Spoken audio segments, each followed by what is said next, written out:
Alright everybody, it is Kat here and welcome back to Skyrim, the remastered version thingy of the thing. I done myself a severe, well not severe, it is merely a flesh wound.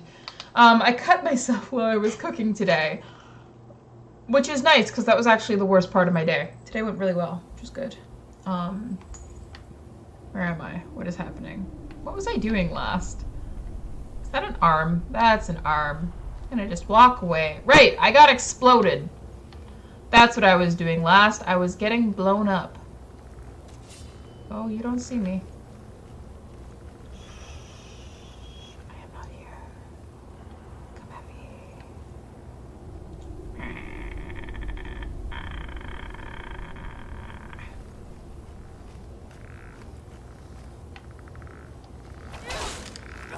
Wait, did that skeleton just bleed?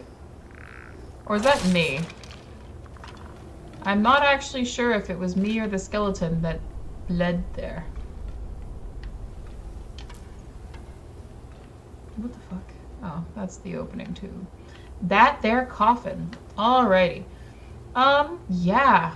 My week. Oh, my week.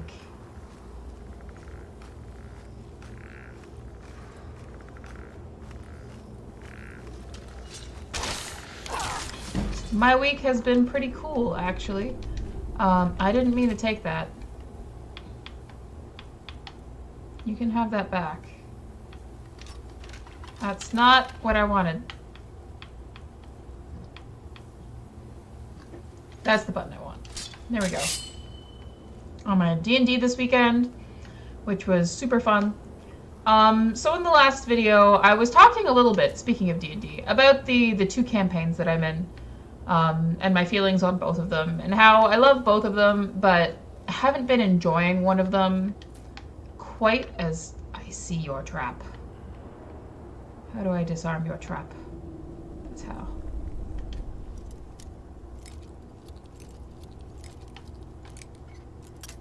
I haven't been enjoying one of them as much as the other, mostly because Saturdays, I'm exhausted come Saturday morning. So it's been very, really, for 14 gold? I think that's like more than a lockpick costs. Waking up really early on Saturdays after working all week had been really starting to wear on me. And then the fact that I wasn't feeling quite so attached to my character, it just made it really, really hard. And I ultimately decided I'm going to drop that campaign so I can actually focus a little bit more time on the channel. Since I'm not going to be doing D&D on Saturdays, I'm going to try and do another video series. I thought that would be a really cool thing. I'm seriously considering doing Undertale. Oh, fuck me. Didn't mean to do that.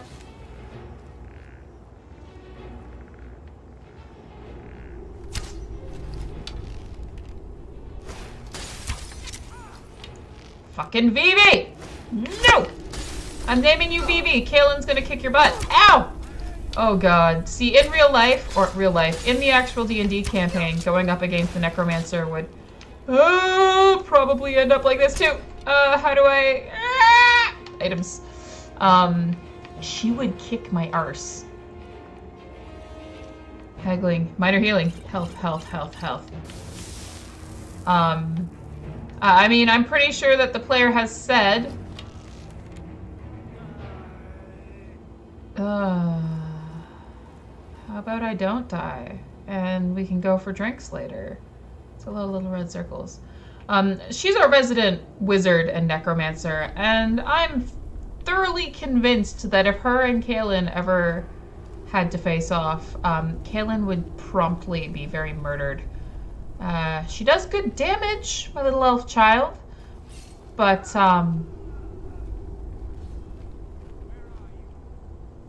she, well, Vivi hurts. She's got magic and stuff. She's got command of the world.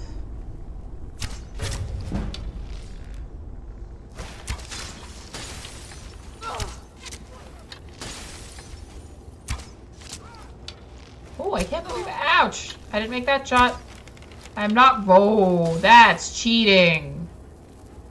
You can heal? Mofo.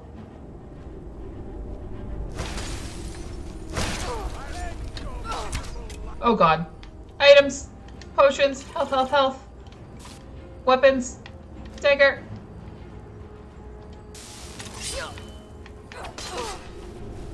That's not the button I wanted.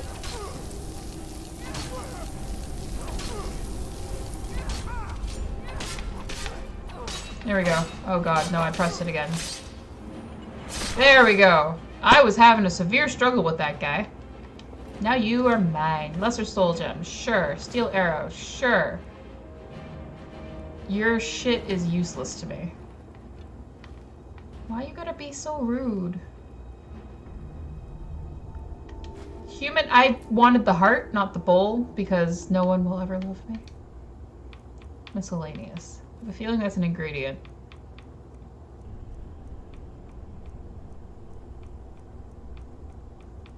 Just drop it. You can have that. Let's see.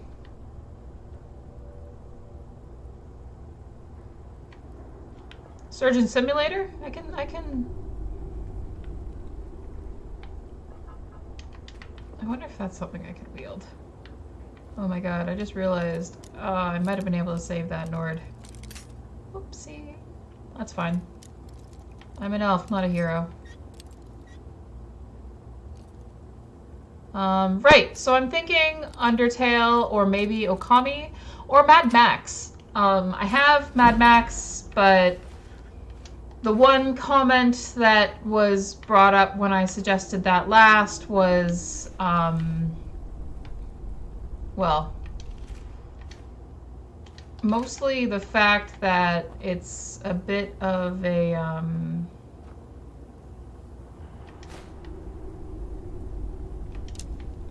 what happened here?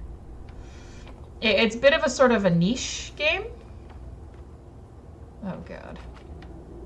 And because it is a niche game,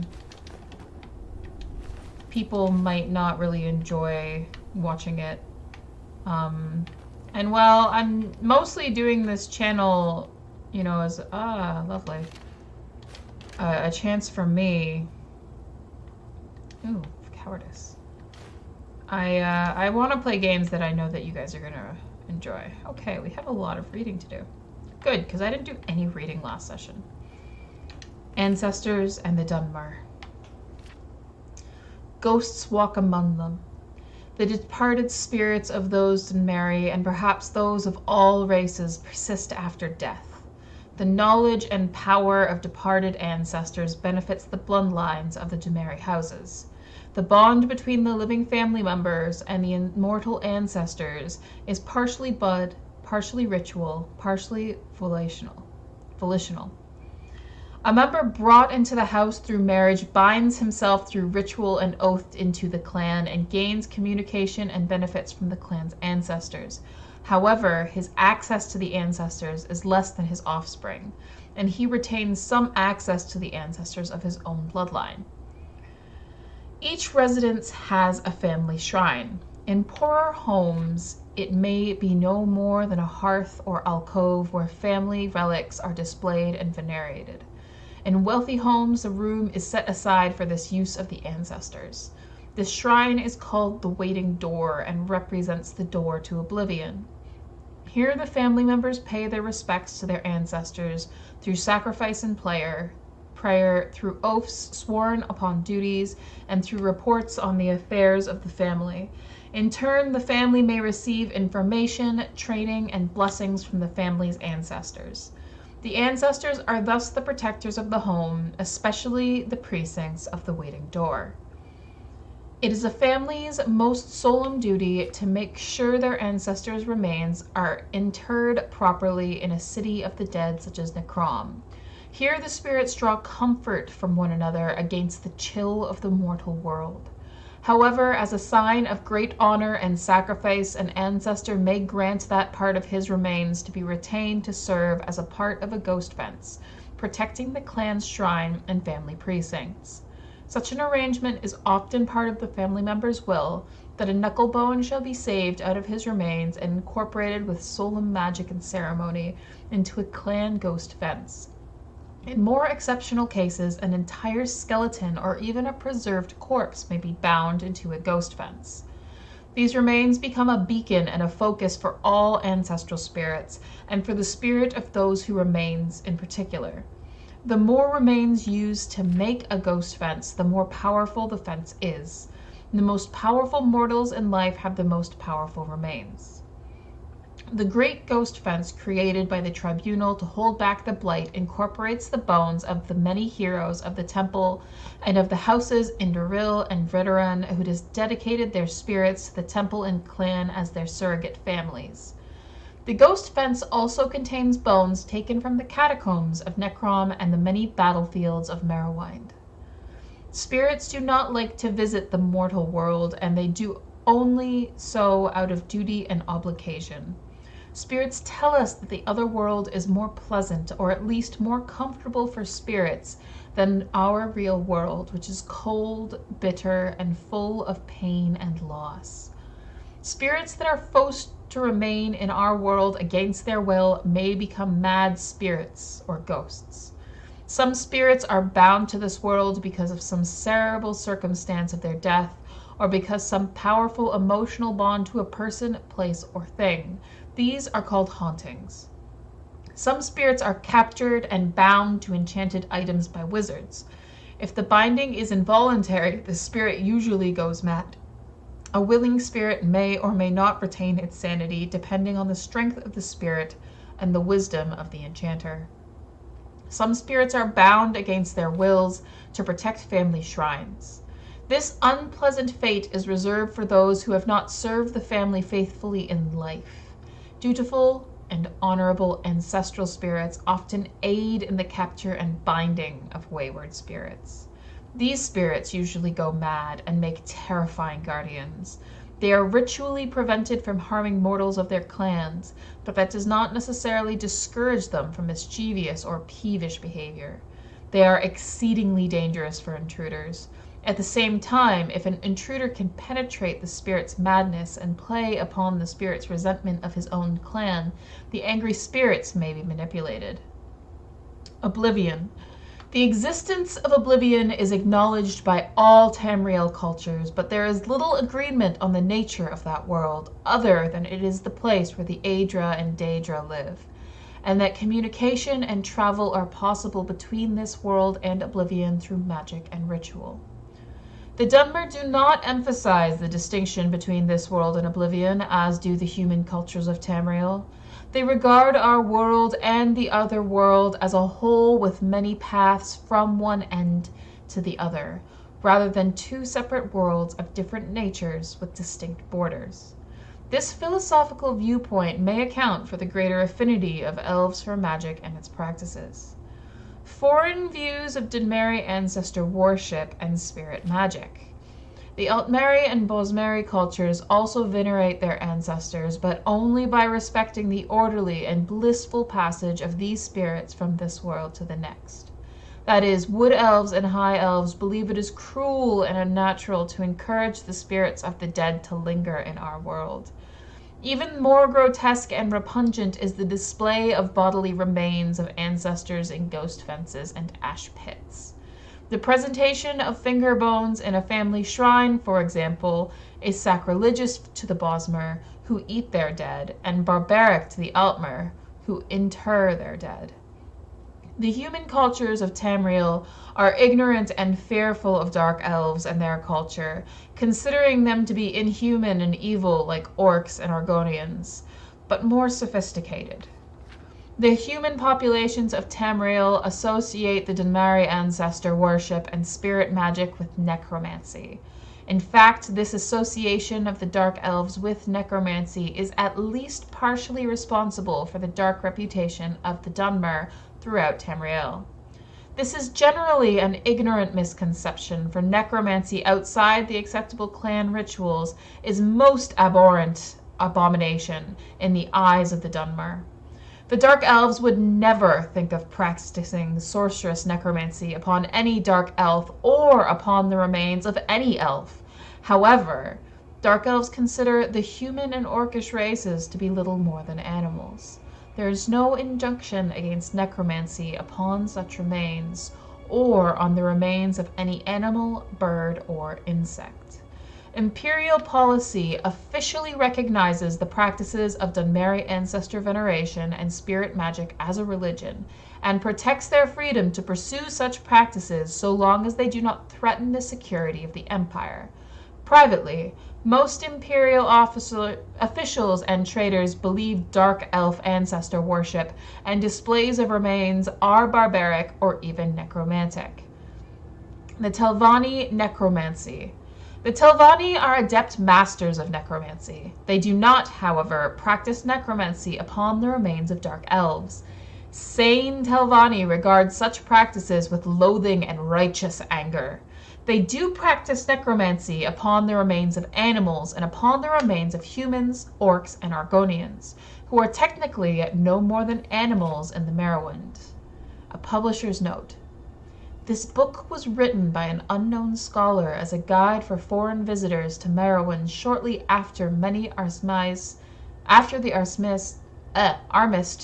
armistice was signed. Many of these practices have since fallen into disfavor.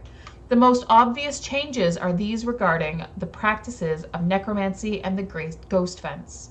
Dunmer today regard necromancy upon any of the accepted races as an abomination. The ghost fence has forced many changes in the practice of ancestor worship, with the vast majority of ancestors' remains going to strengthen the great ghost fence around the mountain of Dagath-Ur. There are very few clan ghost fences in Morrowind. The temple discourages such practices among the houses as selfish. The upkeep of family tombs and private waiting doors has also fallen into disfavor, as very few remains have been buried in these tombs and shrines since the armistice. In recent years, most Dunmer venerate a small portion of their ancestors' remains kept at a local temple. Ooh, it was a big book. Sorry. The Book of the Daedra. Ooh! Is this going to tell me about all of the Daedra? The Daedra are like the Lokis of this world, as I understand it. Alright. Azura, whose sphere is dusk and dawn, the magic in between realms of twilight, known as Moonshadow, mother of the rose and queen of the night sky. Boetha, whose sphere is deceit and conspiracy, and the secret plots of murder, assassination, treason, and unlawful overthrow of authority. Clavicus Vile, whose sphere is the granting of power and wishes through ritual invocations and pacts. Hermaeus Mora, whose sphere is scrying of the tides of fate, of the past and future as read in the stars and heavens, and in whose dominion are the treasures of knowledge and memory. Hircine, whose sphere is the hunt, the sports of Daedra and the great game, the chase known as the huntsman and the father of man-beasts. They mean werewolves. I think that's Malakath. Malakath! If I say it convincingly enough. Whose sphere is the patronage of the spurned and ostracized, the keeper of the sworn oath and the bloody curse. Oh gosh, I'm not so convinced that's an M. Mehrunes Dagon. Mehrunes Dagon, whose sphere is destruction, change, revolution, energy, and ambition. Oh god. Mephala, whose sphere is obscured to mortals, known by the names web spinner, spinner, and spider, whose only consistent theme seems to be interference in the affairs of mortals for her amusement. Meridia, whose sphere is obscured to mortals, who is associated with the energies of living things. Molag Bal, whose sphere is the dominion and enslavement of mortals, whose desire is to harvest the souls of mortals and to bring mortal souls within his sway by spreading seeds of strife and discord in the mortal realms. Namira, whose sphere is the ancient darkness, known as the Spirit Daedra, ruler of the sundry dark and shadowy spirits, associated with spiders, insects, slugs, and other repulsive creatures which inspire mortals with an instinctive revulsion. I don't know how many there are. There's more Daedra than I thought there were. Nocturnal, whose sphere is night and darkness, who is known as the Night Mistress. Oh god. Pyrite, I think that's Pyrite. Pyrite, whose sphere is the ordering of the lowest orders of oblivion, known as the Taskmaster. Sanguine, whose sphere is hedonistic revelry and debauchery, and passionate indulgences of darker natures. Shograth, whose sphere is madness, and whose motives are unknowable. And Vernema, whose sphere is the realm of dreams and nightmares, and from whose realm issues forth evil omens. Especially marked for special interest under the beheading of Melketh, you find a reference to the Scourge, blessed by Melketh, and dedicated to the use of mortals. In short, the reference suggests that any Daedra attempting to invoke the weapon's powers will be expelled into the void streams of oblivion. Of the legendary artifacts of the Daedra, many are well known, like Azura's Star and Shograth's Wabajak. Others are less well known, like Scourge, Makan's Hammer, Bane of Daedra. Yet though Malkath blessed Scourge to be potent against his Daedric kin, he thought not that it should fall into Daedric hands, then to serve as a tool for private war among Caitiff and Forsaken. Thus did Malakath curse the device, such that should any dark kin seek to invoke its powers, the void should open and swallow that Daedra, and purge him into oblivion's void streams, from thence to pathfind back to the real and unreal worlds in the full order of time. Interesting. I have not actually found that book before. I've never been into this little area before. So I've seen that book before. I've never read it before. I haven't read a lot of them. All right, that's a jawbone. The Warrior's Charge. Ooh, conjuration. Oh, poems. Ow, that hurts. The Warrior's Charge, an old poem of the Red Guards.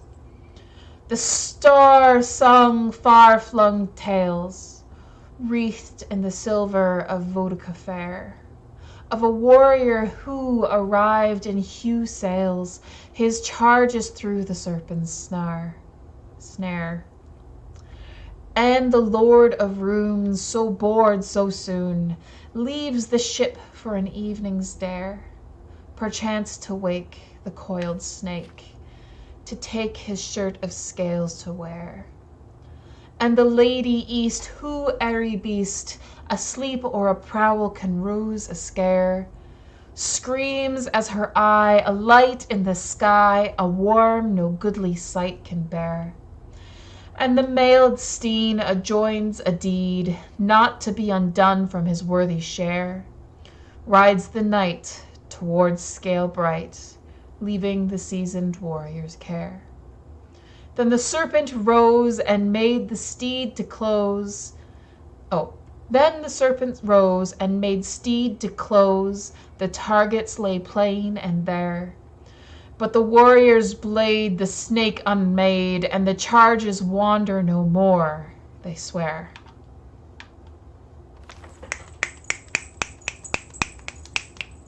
Because poetry readings you... What did I do to my thumb? Can't clap very well. It's not very well. Must have nicked it. Yeah, cool. Skyrim poetry. Am I like in the shot? I'm very anxious that I'm not in the shot. Read the Arcturian Heresy. Alrighty. By the Underking, Ysmir Kingmaker. With his god destroyed, Wulfharth finds it hard to keep his form. He staggers out of the Red Mountain to the battlefield beyond. The world has shaken, and all of the Merrywind is made of fire. A strong gale picks up and blows his ashes back to Skyrim. Wulfharth adopts and is adopted by the Nords then. Ysmir the Grey Wind, the storm of kine. But through Lorcan he lost his national identity. All he wants the Nords for is to kill the tribunal. He raises a storm, sends in his people, and is driven back by tribunal forces. The Dunmer are too strong now. Wulfharth goes underground to wait and strengthen and reform his body anew. Oddly enough, it is Alexia. What did I do to that name? Oddly enough, it is Almalexia who disturbs his rest, summoning the Underking to fight alongside the tribunal against the Adasum Dir Kamel, the Akaviri demon. Wulfharth disappears after Avasum is defeated and does not return for 300 years. It is the rumbling of the Greybeards that wake him. Though the Empire has crumbled, there are rumors that a chosen one will come to restore it. This new emperor will defeat the elves and rule a united Tamriel. Naturally, Wulfharth thinks he is the figure of prophecy. He goes directly to High Hrothgar to hear the Greybeards speak. When they do, Ysmir is blasted to ash again. He is not the chosen one. It is a warrior youth from High Rock. As the Grey Wind goes to find this boy, he hears the Greybeard's warning. Remember the color of betrayal, King Wulfharth. The Western Reach was at war. Cuchulainn, the king of Falkreath on West Cyrodiil, was in a bad situation. To make any bid at unifying the Clovian estates, he needed to secure his northern border, where the Nords and Reachmen had been fighting for centuries. He allies with Skyrim at the Battle of Old Hrothdan. Leading his forces was Hjalti Earlybeard. Hjalti was from the island kingdom of Alcair in High Rock and would become Tiber Septim, the first emperor of Tamriel. Hjalti was a shrewd tactician, and his small band of Colovian troops and Nord berserkers broke the Reachman line, forcing them back beyond the gates of Old Hrodan. A siege seemed impossible, as Hjalti could expect no reinforcements from Falkreath. That night a storm came and visited Hjalti's camp. It spoke with him in his tent. At dawn, Hjalti went up to the gates, and the storm followed just above his head. Arrows could not penetrate the winds around him. He shouted down the walls of Old Hrodan, and his men poured in. After their victory, the Nords called him Hjalti Talos, or Storm Crown. Cuchulainn, with his new invincible general, unifies West Cyrodiil under a year. No one can stand before Hjalti's storms. The Underking knows that if Hjalti is to become Emperor of Tamriel, he must first capture the Eastern Heartland. Hjalti uses them both. He needs Cuchulainn in the Clovian estates, where foreigners are mistrusted. It is obvious why he needs Ysmir. They march on the east, the battle mages surrender before their armies, and they take the citadel. Before Cuchulainn can really be crowned, Hjalti secretly murders him and his loyalist contingent. These assassinations are blamed on the enemies of Cuchulainn, which, for political reasons, are still the Western Reach. Zurin Arctus, the grand battle mage, not the Underking, then crowns Hjalti as Tiber Septim, new emperor of all Cyrodiil. After he captures the imperial throne, Septim finds the initial administration of a fully united Cyrodiil a time-consuming task. He sends the Underking to deal with the Imperial expansion into Skyrim and High Rock. Ysmir, mindful that it might seem as if Tiber Septim is in two places at once, works behind the scenes. This period of level-headed statesmanship and diplomacy, this sudden silence, heretofore unknown in the roaring tales of the Telosian conquest, are explained away later. The assassination story is embroidered. Now it is the popularity Talus's own throat was cut.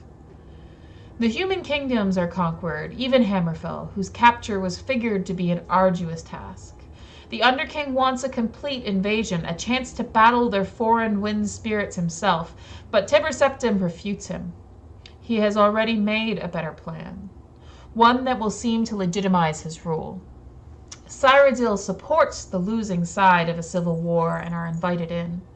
Finally, the Empire can turn its eyes onto the elves. The Underking continues to press on Tiber Septim the need to conquer Morrowind. The Emperor is not sure that is a wise idea. He has heard of the Tribunal's power. The Underking wants his vengeance and reminds Tiber Septim that he is fated to conquer the elves, even the Tribunal. Arctis advises against the move, but Septim covets the ebony in Morrowind, as he sorely needs a source of capital to rebuild Cyrodiil after 400 years of war. The Underking tells him that, with the Tribunal done, Septim might steal the Tribunal's power and use it against the High Elves, certainly the oldest enemies of Lorkhan, predating even the Tribunal. Somerset Isle is the farthest thing from Tiber Septim's mind. Even then, he was planning to send Zurin Arctis to the King of Alanoir to make peace. The Ebony need wins out in the end. The Empire invades Morrowind, and the Tribunal gives up. When certain conditions of the armistice include not only a policy of non-interference with the Tribunal, but also, in the Underking's eyes, a validation of their religious beliefs, Ysmir is furious. He abandons the Empire completely. This was the betrayal the Greybeard spoke of, or so he thinks. Without the Underking's power, all ideas of conquering Tamriel vanish. Would have been nice, Septim thinks, but let's just worry about Cyrodiil and the human nations. Already there's rebellion in Hammerfell. Pieces of Numidium trickle in, though. Tiber Septim, always fascinated by the dwarves, has Zurin Arctis research this grand artifact. In doing so, Arctis stumbles upon some of the stories of the war at Red Mountain. He discovers the reason the Numidium was made and some of its potential. Most importantly, he learns the Underking's place in the war. But Zurin Arctis was working from incomplete plans. He thinks it is the heart of Lorkhan's body that is needed to power the Numidium. While Zurin Arctis is raving about his discovery, the prophecy finally becomes clear to Tiber Septim.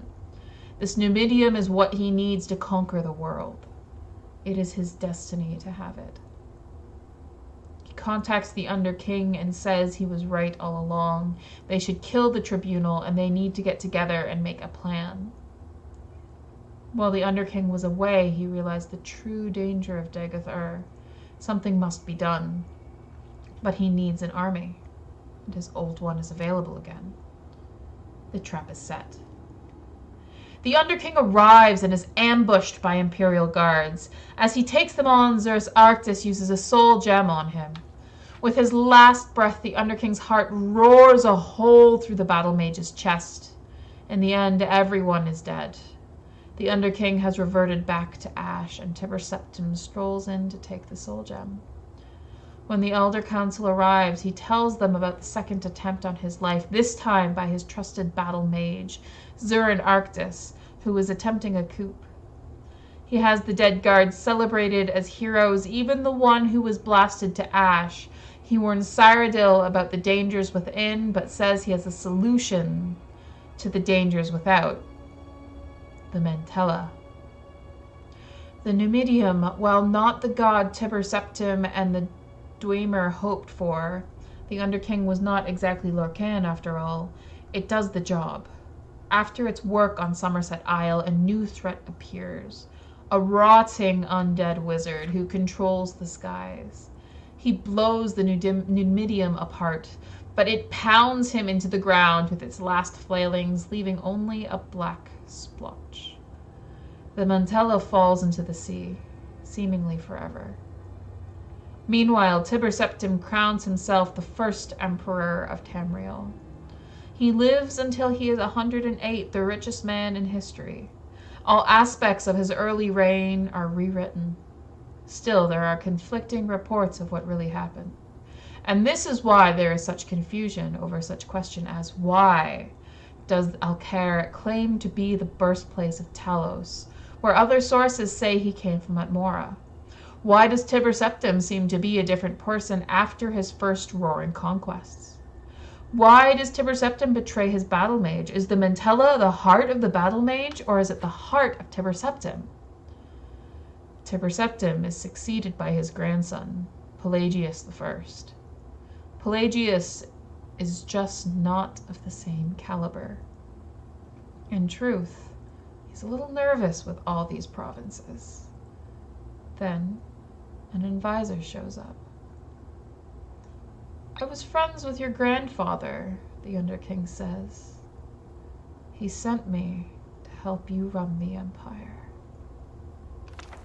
I like that story.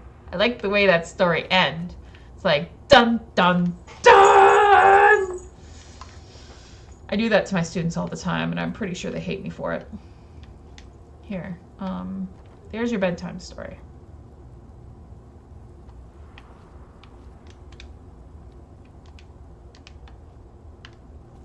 What?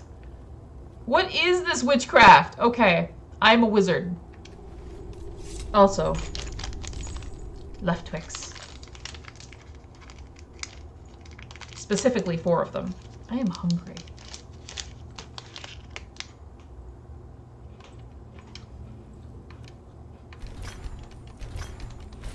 Yummy.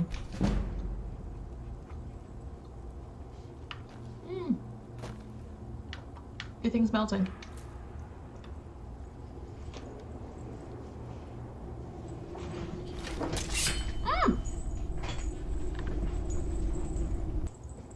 Alrighty. Whoopsie. I kind of disconnected like everything. That's the downside of wires, I suppose. That is not a normal splotch. What were you cutting there? Yeah, I kind of disconnected everything. Here's hoping I remember to cut that out, because usually I don't cut anything out on Skyrim days. Ooh, shiny. No trap. Take that, I'll take that, I'll take that, I'll take that, and guess what? I'm gonna take your clothes, and I'm gonna learn that enchantment too. Give. Oh, no, up here. Nah, that's a wall. I can't believe that floating book. I'm really pleased with that floating book.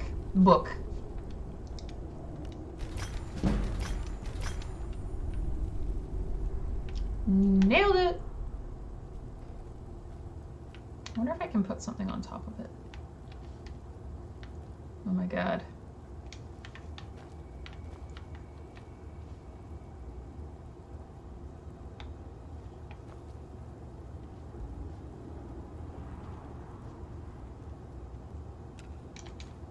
Aw, I ruined it.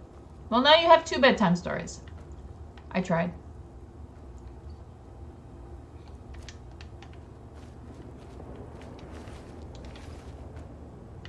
Hee.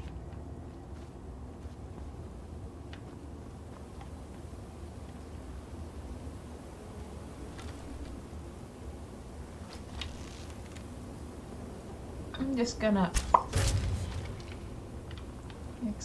Explosions. Okay.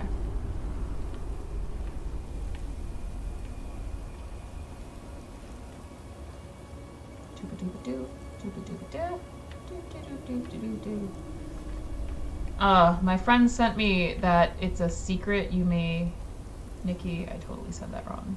that video, and I am hooked. It's like catchy in a perturbing way. I see your bubble. Oh, there you are.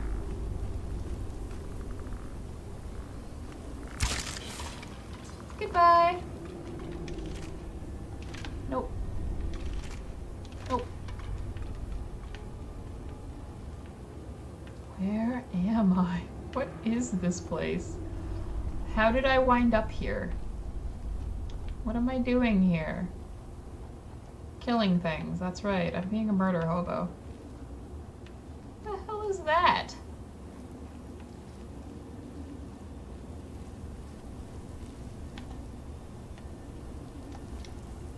It's pretty, but it kind of screams stranger danger. What the fuck? Do you shoot at things randomly, usually? Is that something you do? I'm gonna take that. What the hell was that? It just exploded. Please no. Okay. This is acutely terrifying.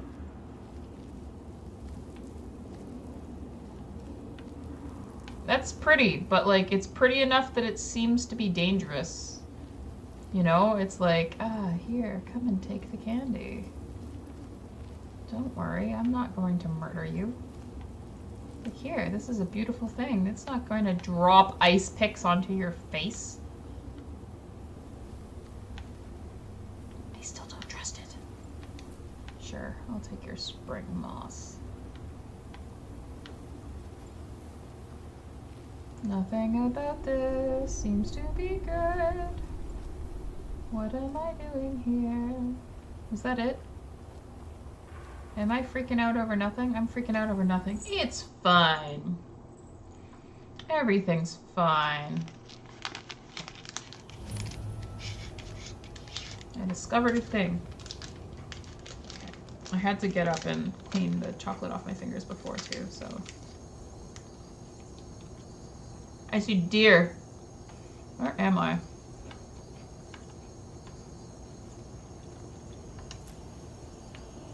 I'm really hungry. I worked all day. Did not eat much. I need to get better about eating, especially on days that I work.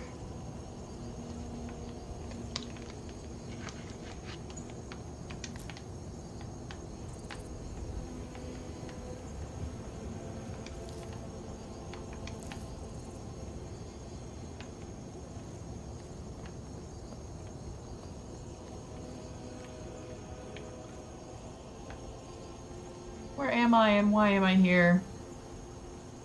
I think I just went through the mountain. Map. Gotti, fam. Yeah, I just went through the mountains. That is not a pass I knew existed.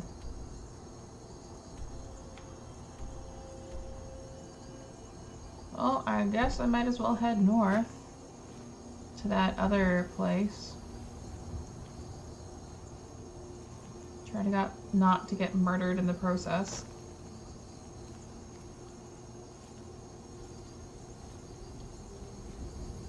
It's a random log. I am hitting the wrong button to sneak and unsneak.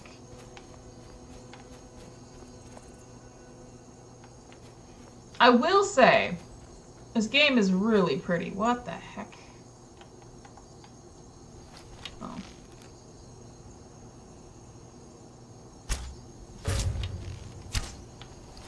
I missed!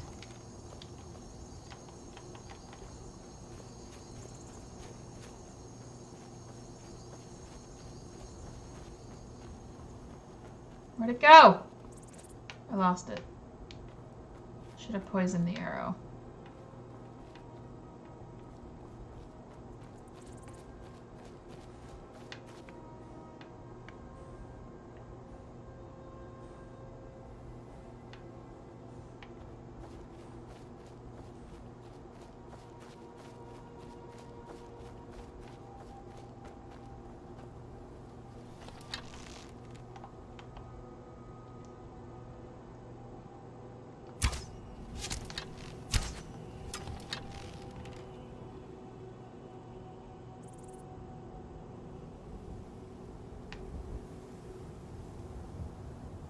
You're gone. Okay. But if I poison the arrow, in theory, wouldn't that make the meat bad? You're just gonna hang out there? Okay. Ooh, sorry. That's not... Sorry. In hunting, that's generally bad practice, right? To, like, injure an animal, not put it out of its misery. I'm not sure that I would ever, like, actually hunt something. But it's kind of like, you're supposed to finish what you start, right? That's generally just, like, basic decency.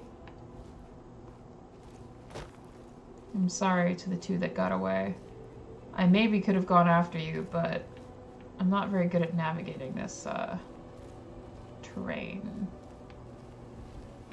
So, if I see you again, I can gladly put another dagger in you. Oh.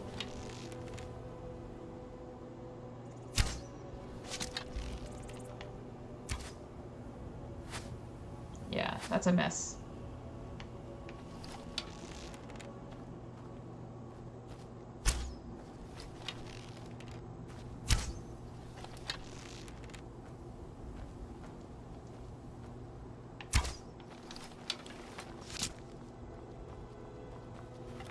Holy shit, it's coming back for me.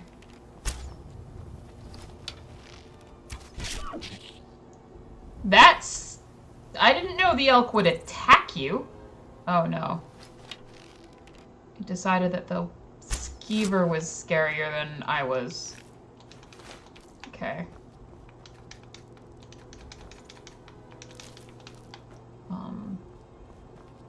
For the record, Mr. Elk, skeever can't do much. They can make you sick, though. Yeah, I'm in theory still infected. What the hell? I didn't shoot that one. That one was not me. Who's shooting skeever?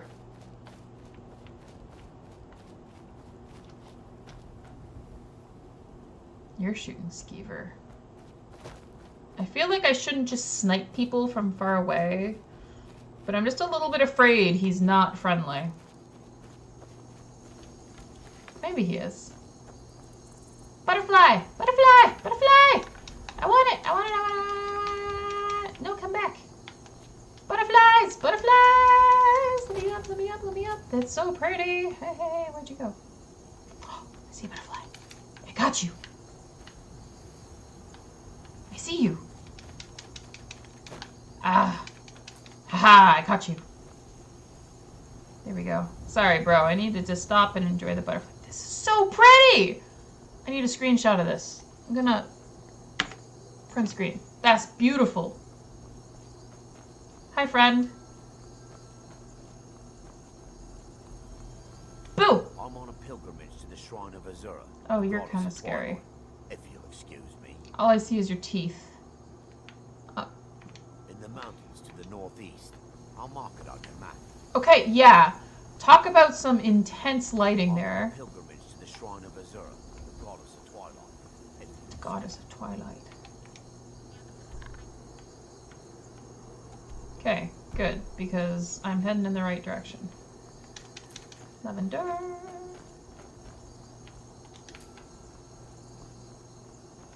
Not sure what this is, but... Fort Greymore? Ooh, this looks like a place I shouldn't go. Let's check it out! Wait. Over here. That's a bandit. Running away! Sorry, mate. I'll kill you all, but I'll do it a little more stealthily.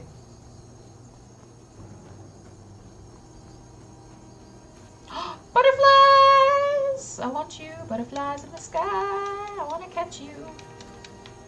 You're so pretty. You're mine. You're mine. No, I missed. Where'd it go? Where'd it go? There you are. Mine. Ah, pretty butterfly. It's so pretty. There is another butterfly. There it is. Catch you. Oh, bro, I thought you were heading on a pilgrimage. You realize those are bandits and they will kill you, right? Yeah, you dead. Sorry, fam. I'm not a hero. I just like to kill things.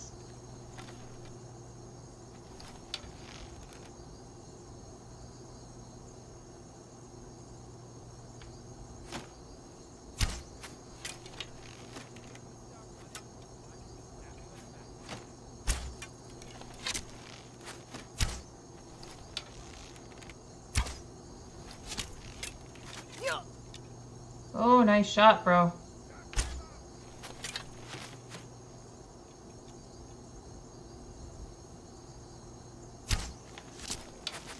Oh.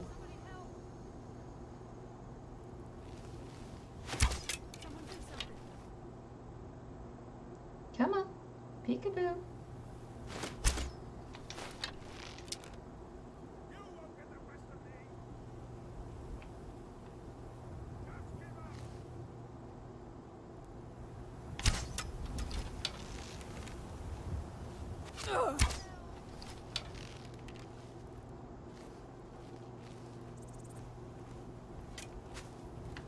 Wait, what? Oh, there you are. Peekaboo! Bro! Only one of us can peekaboo at a time.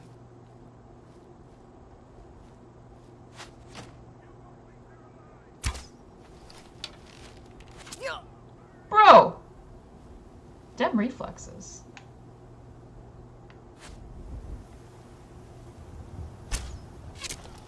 I was an adventurer once. Then I took an arrow to the knee. You just gonna stand there?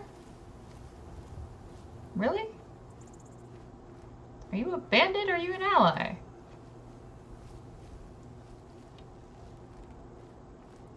I see you. You can't hide from me. I don't need to hide from you.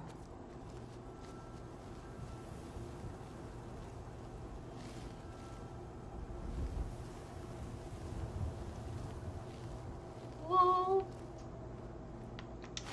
Can't hide from me. Heh.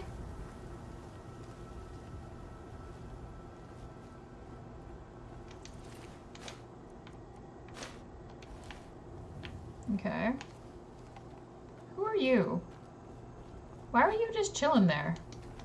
You don't look so good. Good morning. You are one shitty mercenary, lady. I'll take your gold.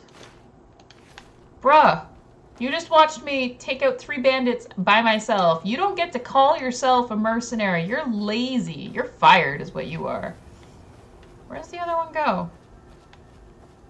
I'm a terrible murder hobo. I lose my corpses. Haha! Found it. Gold. Arrows. I don't need the rest of your shit. Sorry, dude.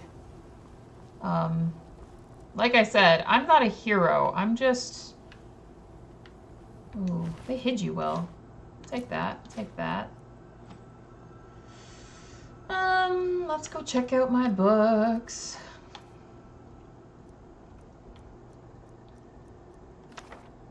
I already know clairvoyance. Okay, I can sell it.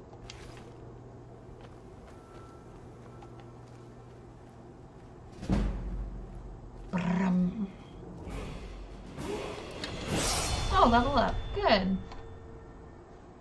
I'll level up. Let's see.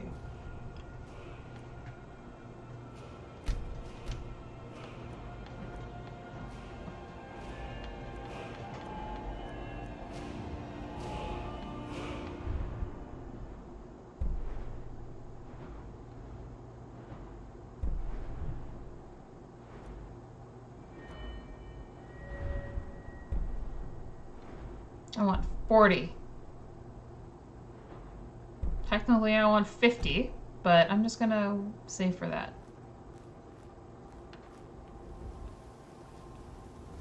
See, that's cute, using the various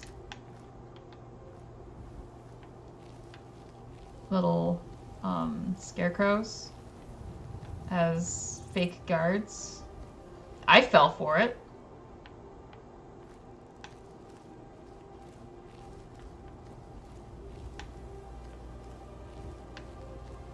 I fell for it. Literally fell. Looking at them. Damn it.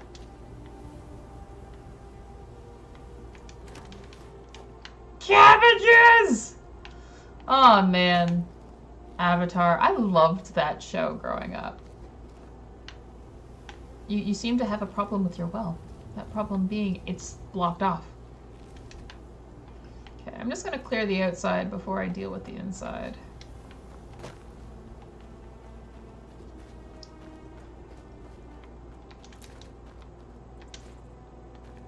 I don't think that a hammer is actually of any use to me. So that literally was pointless. Flowers. I'm just gonna...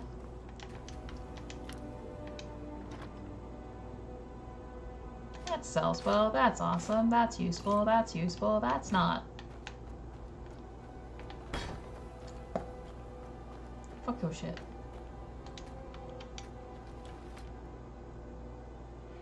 Alrighty.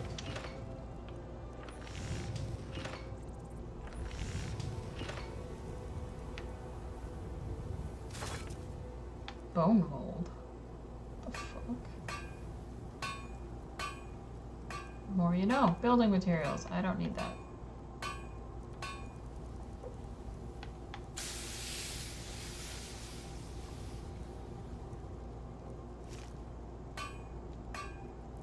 Make that.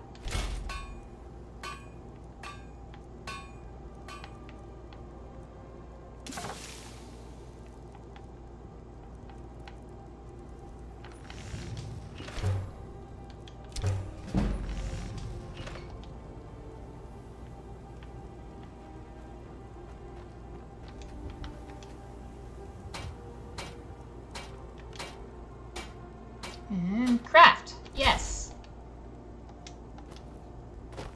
Let's go. Items. Apparel. Shiny, shiny. Take that. Guess I can sell that somewhere.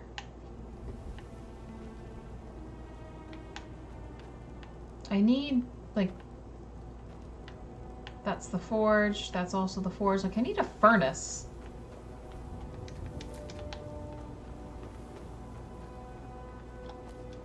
Because I have like a bunch of iron from mining. And yeah, I just have iron and I can't actually do anything with the iron. Which kind of sucks. Just a wee bit. Alrighty, let's see. Well, we'll start with the small door.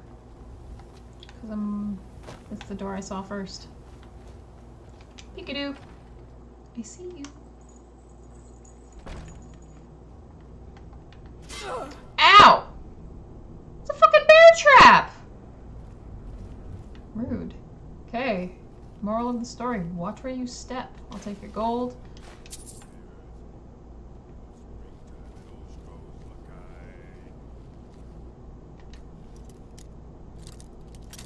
Ouch, that's my lockpick.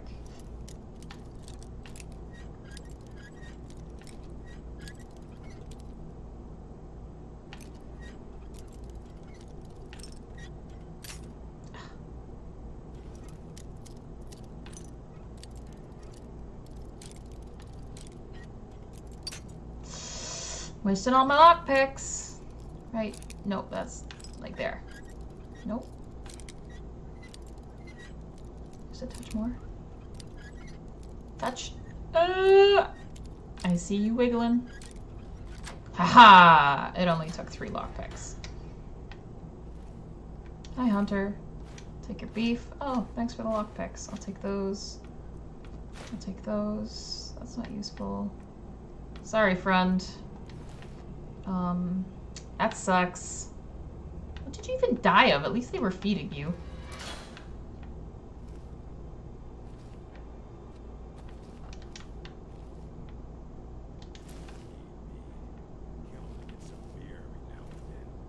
Stupid bees and their stupid honey.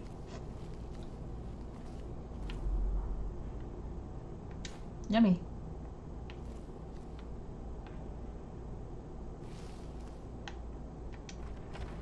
Did not mean to do that. Note to self, though. Watch the floor. Or maybe I did mean to do that. 1 second. Map. Aha. Okay. I'm gonna go back in here. Because there's another door I could check out in here.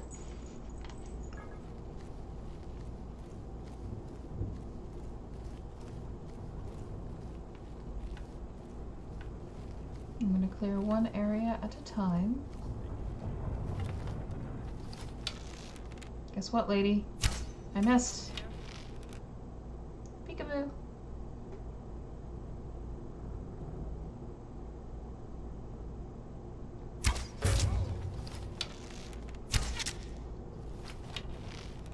I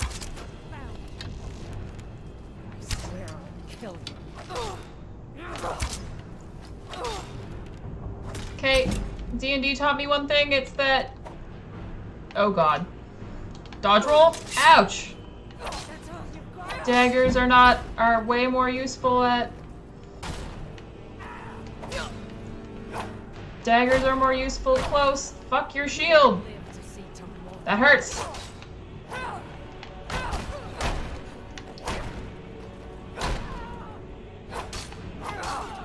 I'm a murder hobo. I want my gold. I want my arrow. I want that arrow too. Not what I wanted to do. That's the button. That's not what I wanted to do.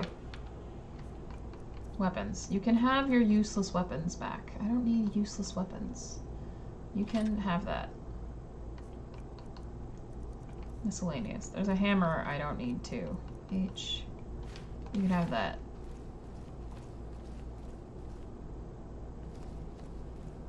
Bit of a headache. Blame the chocolate. And it was delicious.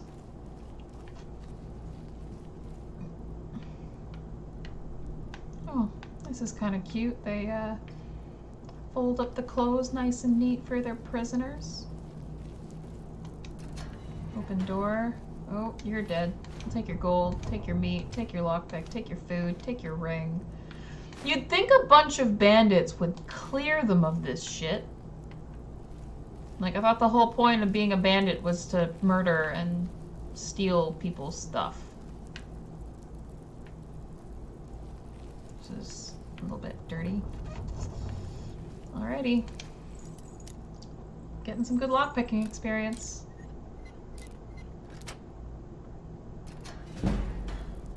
Okay. High elf. Oh, bro, you were messing with the, what are they called?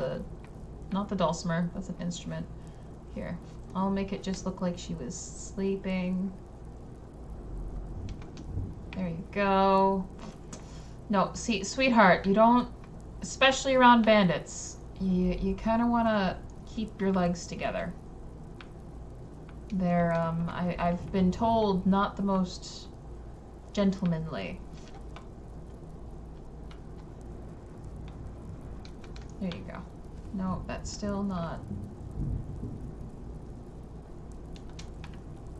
There's one leg. There we go. And then you're supposed to... I don't want to sleep. I want to lift her arm up. I can't. I was going to cross her arms, but I'm not nimble enough for that.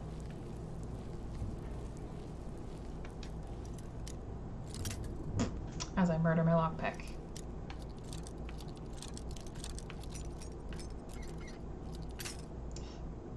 Okay, it's over here.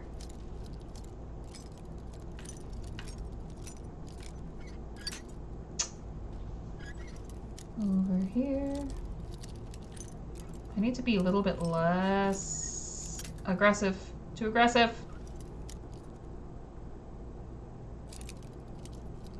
That was also too aggressive. Haha! Empty cell block. A bunch of these hunters had lockpicks on them. You'd think they would lockpick themselves out. You don't hear anything. Huh? Haha! I'm a thief in the night. Elves, oh. Elves here. Not like actual elves. Troll. Troll fat. clothes iron. Why do you have a cloak? I don't want to know.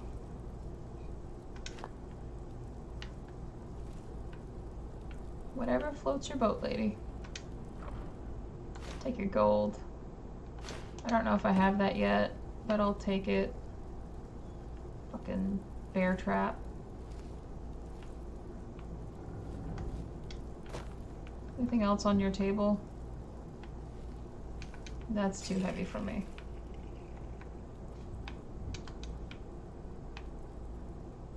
No.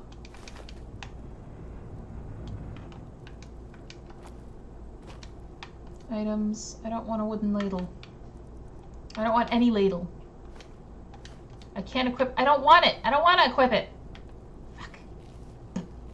Okay, that's this area cleared out. How do I know? Because it'll let me sleep.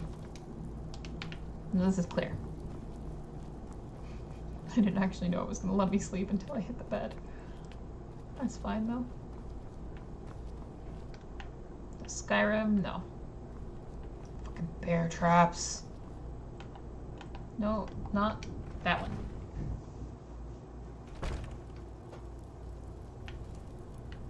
Watch the floor. This is not dangerous at all. Why do you just have oil literally right next to a fire? Are you people stupid? You're bandits. Of course you are.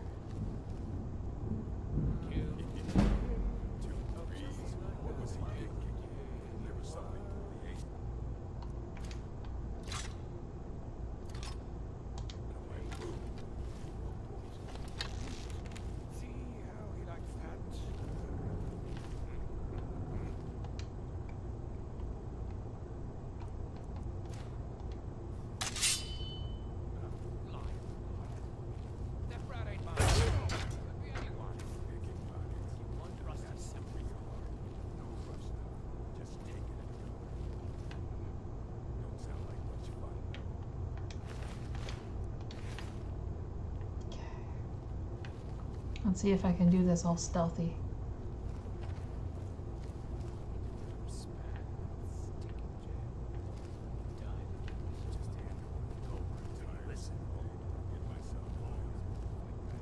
An island. Well, dream big. Dream big, my friend.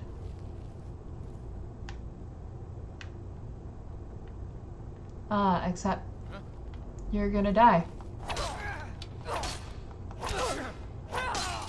Okay, so he saw me, but nobody else did, and he is dead, so I'm okay with that.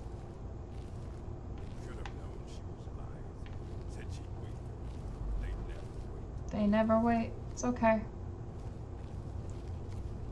If I find her, she'll join you.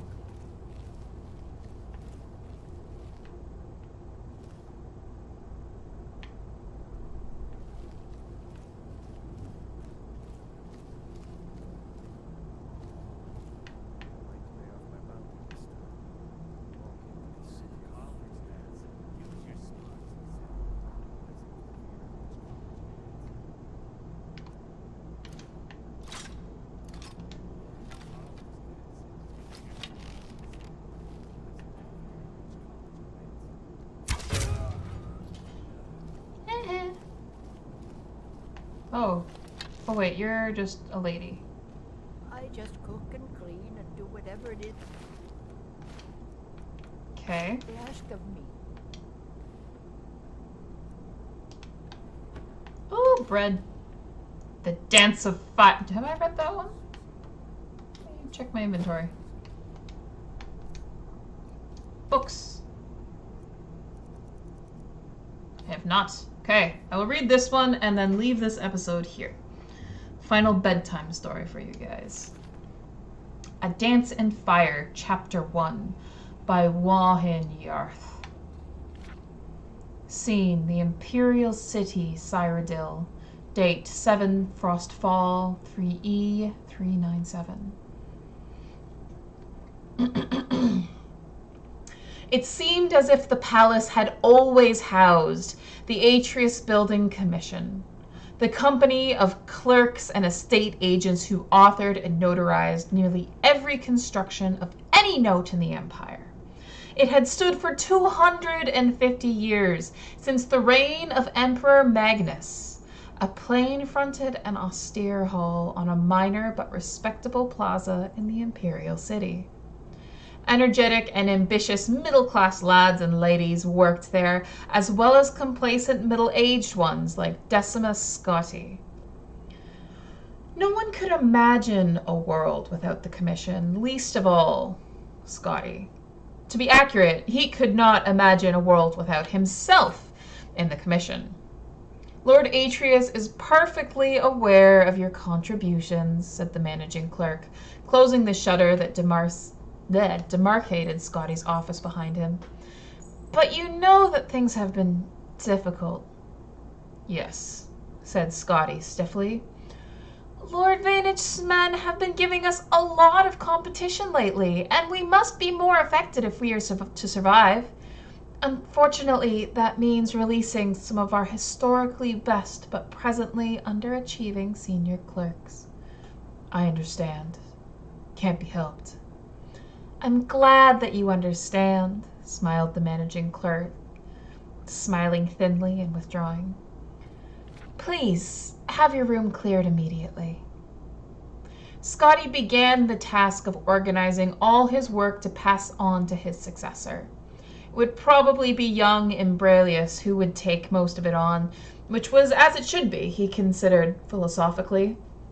The lad knew how to find business. Scotty wondered idly what the fellow would do with the contracts for the new statue of Saint Elysia, for which the temple of the One had applied. Probably invent a clerical error, blame it on the old predecessor, Decimus Scotti, and require an additional cost to rectify. I have correspondence for Decimus Scotti of the Atreus Building Commission. Scotty looked up. A fat-faced courier lad had entered his office and was thrusting forth a sealed scroll. He handed the boy a gold piece and opened it up. By the poor penmanship, atrocious grammar and spelling, and overall unprofessional tone, it was manifestly evident who the writer was. Leodes Jurius, a fellow clerk some years before, who had left the commission after being accused of unethical business practices. Dear Scotty, I imagine you always wonder what happened to me, and the last place you would have expected to find me is out in the woods. But that is exactly where I am. Ha ha. If you're smart and want to make a lot of extra gold for Lord Atreus and yourself, ha ha, you'll come down to Valenwood too.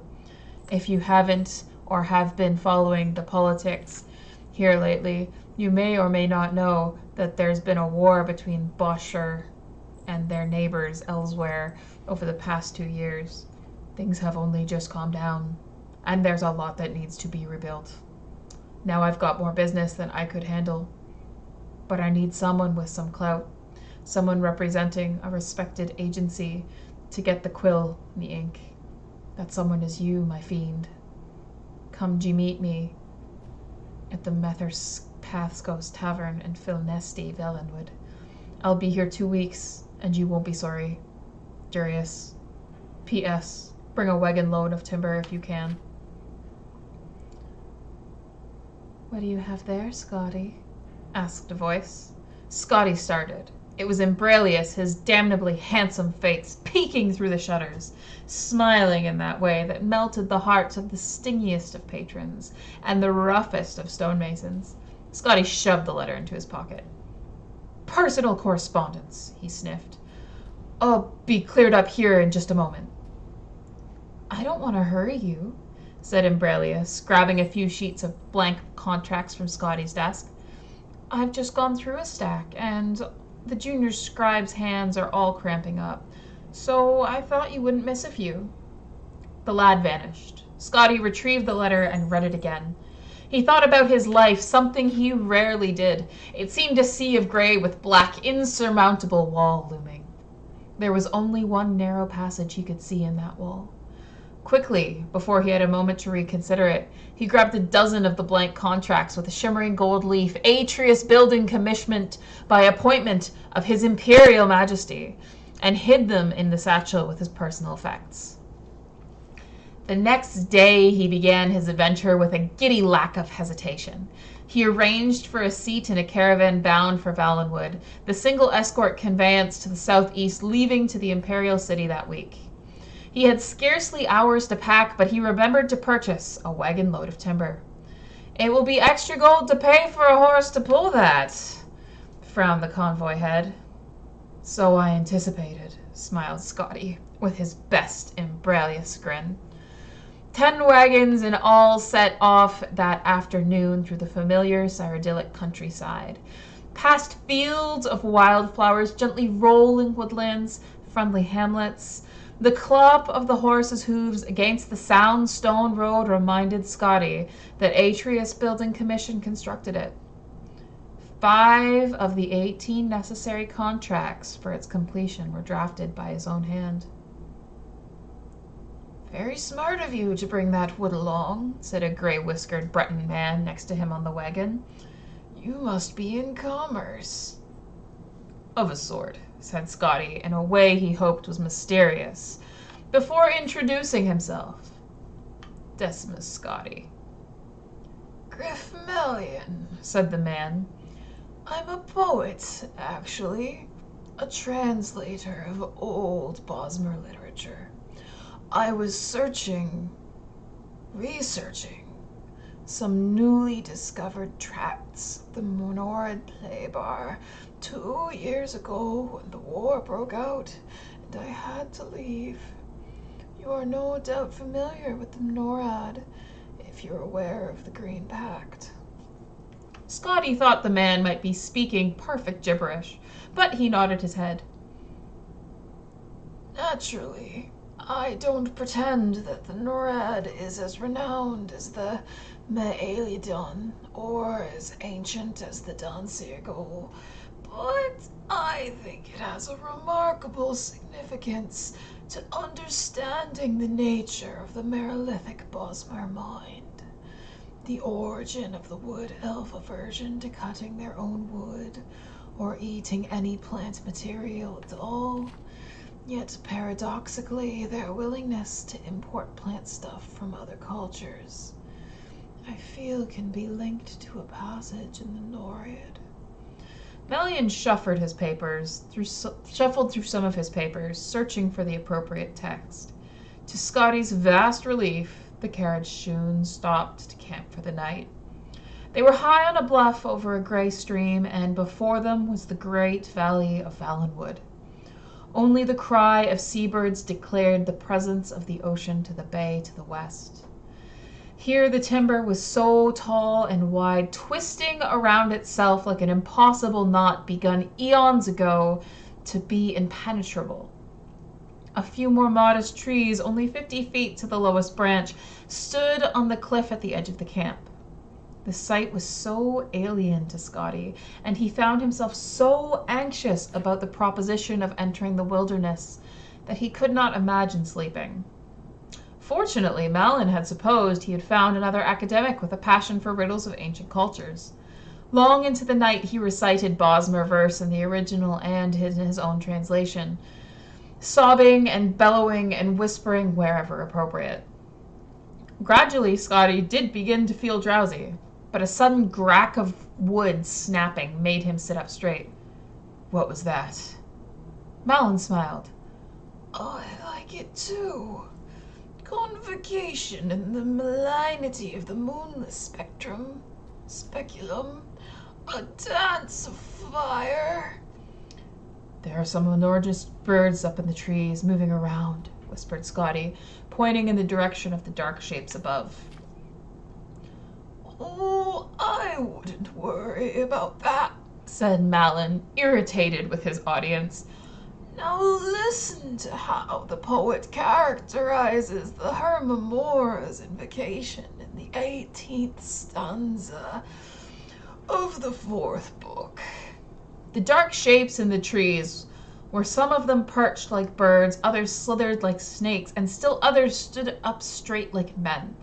As Malin recited his verse, Scotty watched the figures softly leap from branch to branch, half gliding across impossible distances for anything without wings. They gathered in groups and then reorganized until they had spread to every tree around the camp.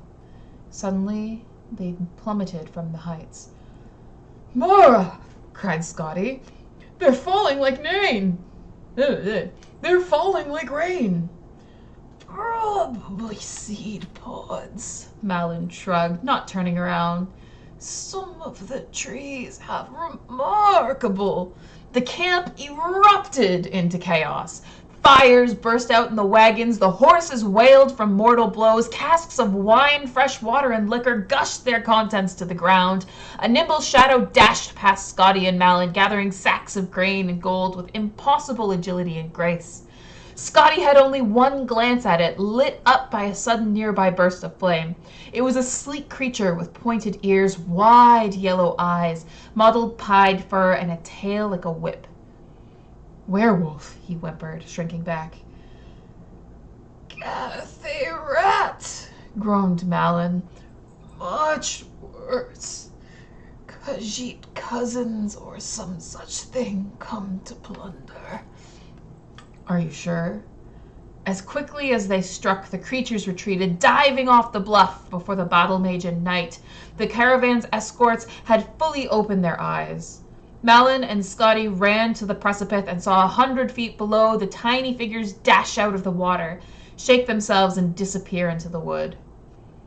"Werewolves aren't acrobats like that," said Malin. "They were definitely Cathay rat. Bastard thieves. Thanks Stendar, they didn't realize the value of my notebooks. It wasn't a complete loss."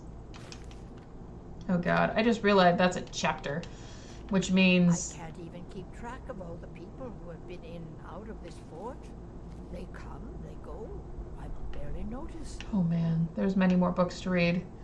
And that book took a while. So I'm going to leave that episode here.